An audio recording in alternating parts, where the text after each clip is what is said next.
그런 산업을 내가 스스로 찾아보고 그다음에 내가 스스로 분석해보는 그걸 위해서 결국 산업 분석에 대한 방법론적인 부분들을 많이 익히는 게 되게 중요합니다. 그래서 이번에는 그런 산업 분석에 대한 기본기를 좀 익히는 시간이다라고 보시면 됩니다. 그래서 기본적으로 여러분들이 산업 분석을 해야 되는 가장 큰 이유는 내가 가고 싶은 산업에 대한 이해, 그다음에 기업을 이해하기 위해서, 그리고 나만의 어떤 기업 리스트를 만들기 위해서 중요하다.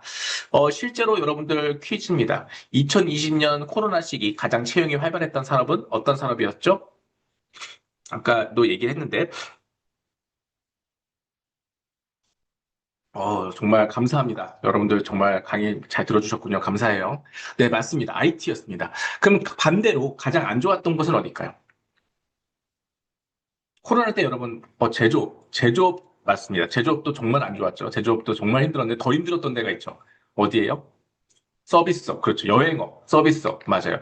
여행 서비스업, 직격탄 맞았죠. 이때 이건 정말 슬픈 얘기지만, 제 지인도 그 여행사를 하시던 분이 있었는데, 그때 이제 거의 폐업 수준까지 갔다가, 요즘 다시 좀 살아나셨죠. 이게 진짜 그 당시 못 버티셨으면 이거를, 진짜 이제 그대로 폐업할 수밖에 없었던, 그런 상황이었죠. 말씀해주신 서비스업, 여행업, 이런 쪽이 정말 힘들었죠. 근데 그게 코로나가 터지기 바로 직전까지의 모습을 보면은 이런 모습이었어요, 사실.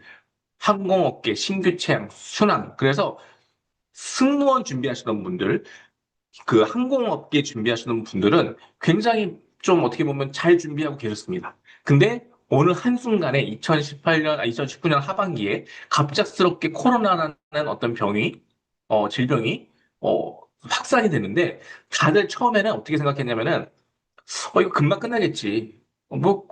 설마 이게 죽기 하겠어? 뭐 그런 어떤 스토리가 되다가, 하다가 이쪽 취업 준비를 하던 분들이 아니야, 1년만 버텨보자. 2년만 버텨보자. 3년만 버텨보자. 3년이 돼도 채용 공고가 안 나오는 거예요. 대한항공에서. 그러다가 2022년에 채용 공고가 나옵니다. 이게 그러면 내가 2019년부터 이게 2019년도 상반기 채용이지만 사실 거의 이게 이 당시가 2019년 초였어요. 근데 거의 2022년 말이었잖아요. 그러면 거의 4년 동안 내가 대한항공 준비를 하고 있을 수가 없잖아요.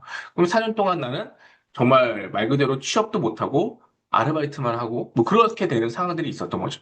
그때 이제 했었어야 되는 게 뭐냐라는 거예요. 그러면 그때 우리가 산업 분석을 제대로 했다라고 한다면은 예측을 할 수 있었겠죠. 저도 그 당시 계속 취업 강의를 하고 있었기 때문에 그때 예측했던 바로 그때 내용이 바로 네이버, 두나무. 이게 뭐예요? 개발자. 그 개발자 전성시대였어요. 사실 2020년은. 그래서 IT 업계 개발자 채용 공고가 다른 채용 공고보다 50% 이상 증가하는 다른 곳은 지금 난리가 났는데 여기 혼자 지금 자적 채용 공고 없어서 채용할 인원이 없다 보니까 어떻게 채용을 했냐면은 승무원 준비하던 친구였어요. 승무원 준비하던 친구인데 지금 이런 상황이 발생해서 자기 그냥 IT로 전환을 하겠다 그래서 전혀 뜬금없이 비전공자가 IT 전공을 해가지고 개발자가 돼가지고 정말 코딩 제대로 하지도 못했는데 가르쳐 주겠다고 회사에 또 나오라고 한 곳이 네이버. 그래서 그 실제로 지금도 다니고 있는 곳이죠. 그러니까 이게 그 전환의 시점이었던 거죠. 어떻게 보면. 근데 이렇게 봤을 때 그러면은 약간 개발자가 그러면 지금도 좋겠냐? 지금 개발자 준비도 돼요? 안 된다는 거죠. 지금 왜 안 돼요? 지금 아까도 처음 말씀드렸죠. AI가 등장을 했잖아요. 지금 해외에서는 다 감축하고 있어요. 이제는 코딩하는 인재가 필요가 없어요. 이거 다 AI가 해주는데 뭘. 여기는 예전에 지금 코딩할 줄만 알면은 6천만 원, 7천만 원 신입사원 연봉이었어요. 근데 지금은 어, 주니어 경력이 있는 분들도 지금 회사에서 지금 압박을 받고 있는 상황이죠.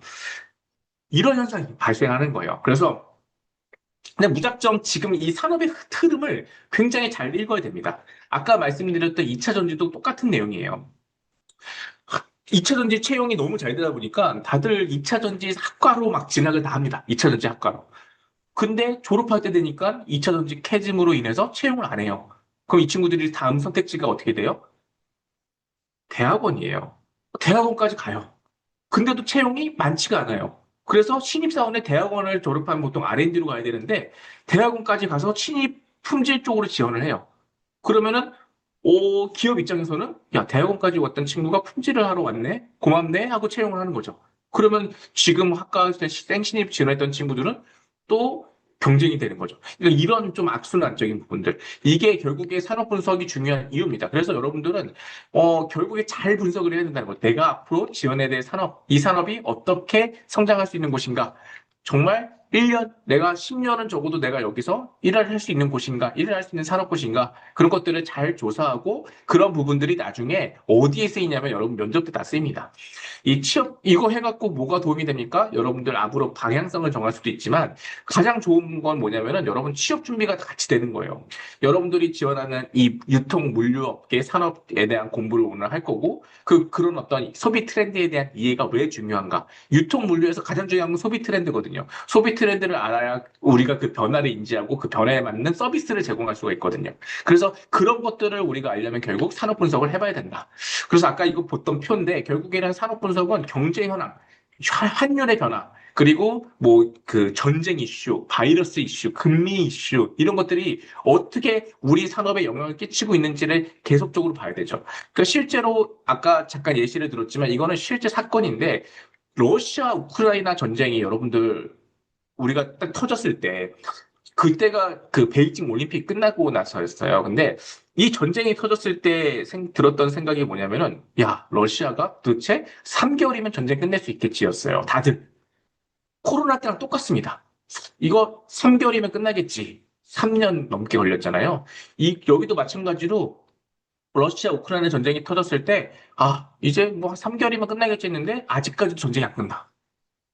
이게 이제는 그렇게 전쟁이 쉽게 끝날 수는 없는 그런 구조가 됐다는 뜻이에요. 그래서 모두 얽히고 설켜가지고 뭐 이런 상황들이 발생하다 보니까 이걸 잘못 예측해서 결국 당시에 지금은 조선업이 좋다고 말씀드렸죠. 근데 당시에 조선업에서 러시아발 어떤 이슈들이 많았어요. 이게 조선업뿐만 아니라 삼성 엔지니어링 제가 있던 회사의 엔지니어링에서도 이 러시아 쪽 인재들을 많이 채용할 정도로 러시아 쪽에 하고 해야 될 어떤 가스 이런 산업들이 많았단 말이에요. 근데 그런 산업들이 다 취소가 되는 거예요.